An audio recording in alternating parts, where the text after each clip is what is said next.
Bonjour à toutes et à tous les amis, très heureux de vous retrouver pour cette review de Night of Champions 2023.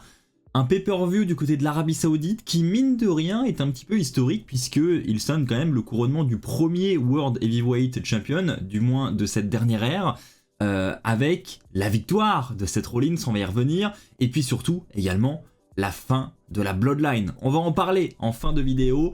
Mais là, clairement, ça s'est pas bien passé entre les différents membres de la Bloodline. Commençons justement, les amis, si vous le voulez bien, avec le premier match de la soirée, qui était un match entre Rollins et AJ Styles. Effectivement, première surprise, on commence la soirée avec le match pour le titre poids lourd. Et quoi de mieux que une victoire de Seth Rollins. Voilà, c'était attendu. La plupart d'entre vous avaient pronostiqué Seth Rollins vainqueur. C'est d'ailleurs ce qui s'est passé. Donc c'est une très bonne chose, voilà, rien que cette photo me donne le sourire personnellement. Voilà, je trouve que c'est une très bonne chose d'avoir le retour de ce titre poids lourd du côté de Raw. Hâte de voir qui sera le premier challenger auprès de ce titre, puisqu'on devra en savoir un petit peu plus, je pense, du côté de Raw. Pour revenir sur le match, on a un match qui a quand même duré 20 minutes. J'ai les timings devant les yeux justement, et première remarque, perso, j'ai pas vu les 20 minutes passer. J'avoue que bon, au début, il faut le temps que le match s'installe, etc. Mais tout de même, j'ai pas du tout l'impression que le match a duré 20 minutes, donc c'est une première surprise me concernant. Et un match, honnêtement, bon entre les deux catcheurs. J'étais un poil déçu sur la qualité du combat. C'est vrai que j'avais énormément d'attentes. Vous mettez Styles et Rollins sur le même ring. Forcément, vous vous attendez à un match limite 5 stars. On n'a pas eu le 5 stars, mais c'était quand même plus que correct dans le ring. Donc j'ai passé un bon moment devant cet opener.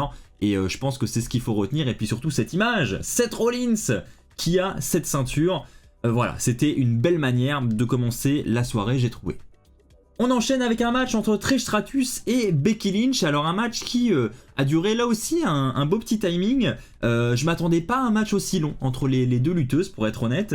Et puis regardez-moi sur cette image, la surprise de ce match, c'est évidemment les débuts de Zoey Stark aux côtés de Trish Stratus. Et ça, c'est une très très bonne nouvelle. Je suis très content de la voir débuter auprès d'une légende comme ça, parce que je suis persuadé que ça va lui apporter que de bonnes choses et que voilà, elle va avoir un avenir radieux dans le roster principal, j'en suis persuadé. J'en étais déjà sûr avant qu'elle fasse ses débuts du côté de Night of Champions, mais là, voilà, aux côtés de Trish Stratus, si elles peuvent monter un petit clan toutes les deux, voilà, histoire que Trish Stratus mette bien en avant Zoey Stark, je pense que ça peut vraiment amener quelque chose de sympa. Donc pour revenir au match, on a un match équilibré entre Trish et Becky, un match qui était pas dégueu. Voilà, on a eu deux trois petits spots où bon, on sentait quand même les poids de l'âge de Trish Stratus, voilà, où elle est plus à l'aise, elle a plus le même niveau dans le ring qu'il y a 20 ans évidemment, mais tout de même, j'ai trouvé ça plus que correct.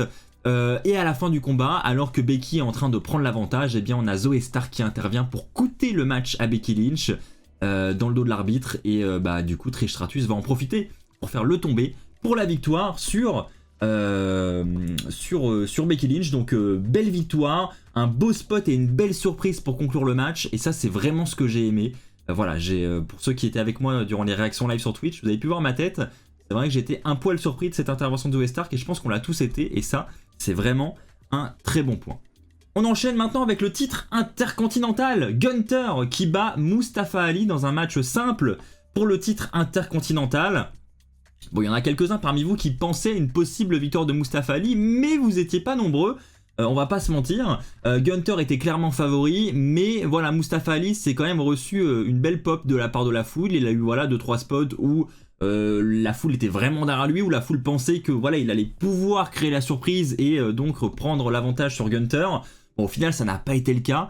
Mais voilà, c'était un match quand même clairement sympathique à regarder, qui a duré que 8 minutes 35. Voilà, c'était quand même un match assez rapide, mais voilà, à souligner la belle petite pop de Mustafa Ali. Et évidemment Gunther qui s'impose. Bon, là perso je trouve pas que c'est une énorme surprise.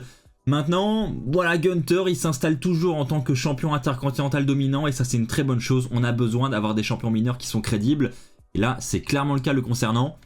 Petite mention spéciale également pour son entrée que je trouve toujours aussi excellente semaine après semaine. Ça fait clairement plaisir. Donc voilà, rien d'autre à ajouter sur ce match, si ce n'est que maintenant on a hâte d'en savoir un petit peu plus, sur le futur challenger au titre intercontinental de Gunther. Qui va prendre cette place, nous allons le savoir peut-être dès demain. qui sait. On enchaîne avec Asuka qui bat Bianca Belair, et ça c'est une première grosse surprise, enfin une autre surprise plutôt parce que c'était pas la première de la soirée. Une autre surprise, regardez-moi cette image, Asuka avec le titre féminin de Raw. Bon, du côté de SmackDown, ça c'est un autre problème, hein. J'en ai déjà parlé durant les réactions live et durant la vidéo prono également, mais c'est vrai que bon, ce titre féminin de Raw qui est à SmackDown, ça me dérange, mais c'est pas le point le plus important. Ce qu'il faut retenir, c'est surtout la victoire de Asuka qui est donc la nouvelle championne et qui détrône, après ce si long règne, Bianca Belair. Et honnêtement, je trouve que c'est bien. Voilà, Bianca Belair, je pense qu'on a fait un petit peu le tour. Ça va amener un petit vent de fraîcheur du côté de SmackDown et c'est une très bonne chose. Donc vraiment content de voir Asuka détenir cette ceinture. Hâte là aussi de voir quelle sera la suite, même si je pense que du côté de Bianca Belair, elle va vouloir un rematch. Donc je pense qu'on va avoir ce match entre les deux, encore une fois. Mais voilà, je pense pas que Bianca Belair remporte à nouveau ce titre dans un avenir proche. Je pense que Asuka va rester championne. Et donc voilà, c'est ce que je disais, c'est que ça va vraiment amener quelque chose de nouveau et ça c'est vraiment cool. Un match qui a duré 17 minutes, c'était assez long entre les deux. Le suspense était bien présent, ça c'est ce que j'ai vraiment aimé, c'est que jusqu'au bout on se demandait si Asuka allait réussir à créer l'exploit. Et oui, elle a réussi à créer l'exploit et ça fait vraiment plaisir. Donc vraiment, pour conclure, je suis très content de voir Asuka championne et j'ai hâte de voir la suite là concernant. On enchaîne maintenant avec un autre match féminin qui a duré beaucoup moins longtemps. Un match entre Rhea Ripley et Natalya pour le titre féminin de SmackDown. On va pas se mentir, on le savait, on en avait parlé dans la vidéo prono, on en avait parlé également dans le podcast. On savait que Natalya était là en tant que challenger de transition et que voilà, elle allait clairement pas être celle qui allait détrôner Rhea Ripley, surtout que Rhea Ripley en ce moment est dans une période où elle est clairement construite comme la femme invincible de la division féminine. Donc clairement, on voyait pas Natalya battre Rhea Ripley et on soupçonnait même un potentiel squash match pour Rhea Ripley. Et c'est vraiment ce qui s'est passé. Rhea Ripley a battu Natalya en 1 minute et 10 secondes. Donc autant vous dire qu'on est clairement sur un squash. Bon voilà, c'est clair que c'est pas cool pour Natalya. Maintenant, je dois avouer que c'est le genre de choses pour construire quelqu'un comme étant ultra dominante en ce qui concerne Rhea Ripley, bah, je trouve que c'est une bonne idée. Et moi j'ai bien aimé cette idée. Alors encore une fois c'est dur pour Natalya, c'est sûr, ça fait jamais plaisir de se voir ratatiner comme ça en moins d'1 minute. Enfin, 1 minute 10. Mais en ce qui concerne Rhea, on va pas se mentir, elle en ressort quand même en haut de la pyramide. Et ça c'est plutôt cool. Et maintenant, encore une fois, j'enchaîne les mêmes phrases, mais c'est vrai, on a hâte de savoir quelle sera la future femme, la prochaine à oser faire face à Rhea Ripley pour le prochain pay-per-view qui sera donc Money in the Bank, qui aura lieu du côté de Londres, je vous le rappelle. Donc voilà, on a hâte de voir la suite, mais en attendant, voilà, forcément c'est pas le meilleur spot de la soirée parce que c'est un squash match. Maintenant, pour le personnage de Rhea Ripley, je trouve que c'était quand même intéressant de le construire ainsi. On enchaîne avec le 5e match de la soirée, enfin non, le 6e pardon, match de la soirée, un match entre Cody Rhodes et Brock Lesnar. Et là, c'est Brock Lesnar qui va s'imposer suite à une décision de l'arbitre, hein, parce que voilà, Cody Rhodes n'aura pas abandonné, mais l'arbitre aura décidé de mettre fin au combat suite à une clé de bras, comme vous pouvez le voir sur l'image. Hein. C'était d'ailleurs l'intégralité du combat qui était axée là-dessus et on pouvait s'y attendre. Cody Rhodes qui voulait absolument faire ce match face à Lesnar en étant blessé. Et Brock Lesnar, lui, il avait cette info, il savait qu'il avait déjà mal au bras, donc forcément il a ciblé ce membre du corps de Cody Rhodes du début jusqu'à la fin, ce qui lui a coûté le match parce qu'à la fin, voilà, Cody Rhodes était vraiment pas bien, il était en train de s'évanouir et donc l'arbitre a décidé de mettre fin au combat après 9 minutes 40. Honnêtement, j'ai préféré le combat de Backlash, voilà, entre les deux, pour être honnête, c'est pas mon match préféré. Ce qu'il manquait, je trouve, dans ce match, c'est une stipulation. Je pense qu'on l'attendait tous, cette stipulation, elle n'est pas arrivée.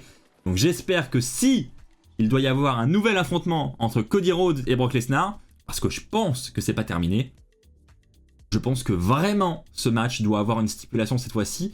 Et qui sait, peut-être qu'ils nous ont gardé ça pour Money in the Bank, et je dois l'avouer, puisque j'aurai la chance d'être sur place pour Money in the Bank, et peut-être que certains d'entre vous aussi, s'ils pouvaient garder la stipulation pour Money in the Bank, perso ça me va plutôt bien.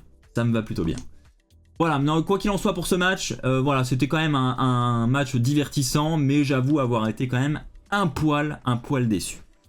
Passons maintenant les amis au main event de la soirée, c'était le match que beaucoup attendaient. Sami Zayn et Kevin Owens, les champions par équipe, affrontaient Roman Reigns et Solo Sikoa dans un match pour les titres par équipe. Un match qui était clairement axé sur la Bloodline, on va pas se mentir. Bon, déjà, première info, grosse pop pour Sami Zayn. Sami Zayn était clairement le favori de la foule. Ils ont axé une grande partie du match là-dessus.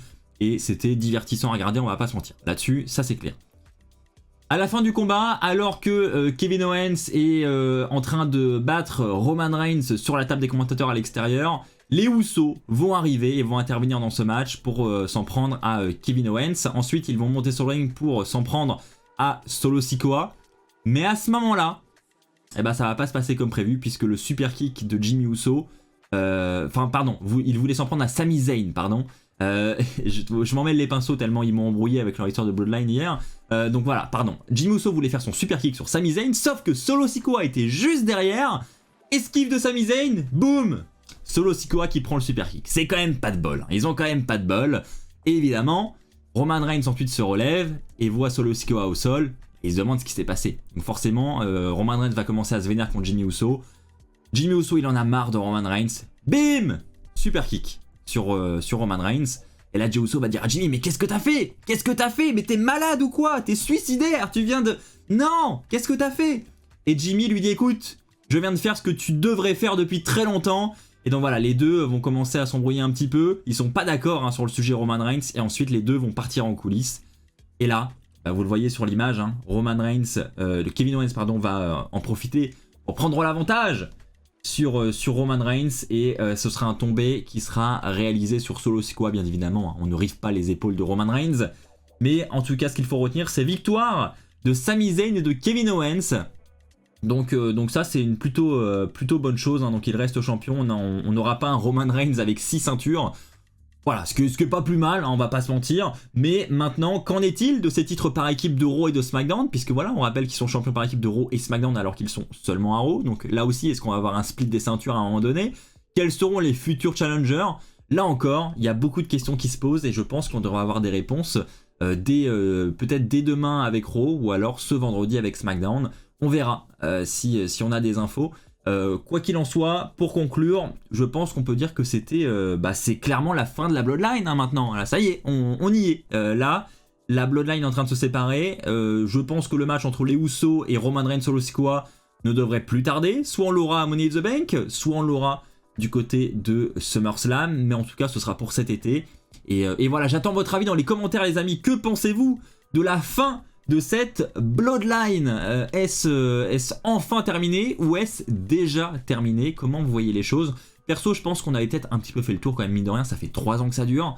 Voilà, je pense que là, on arrive à un stade où ça va faire du bien de passer à autre chose et de voir un Roman Reigns un peu moins dominant avec quelques bâtons dans les roues et hâte de voir la tournure des scénarios dans les semaines à venir.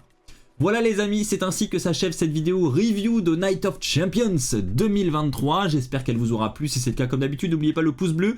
N'oubliez pas de vous abonner et de me partager vos avis dans l'espace commentaire. On se retrouve très vite. D'ici là, portez-vous bien. Et n'oubliez pas, soyez toujours très fiers d'être fan de catch. Allez, bye tout le monde!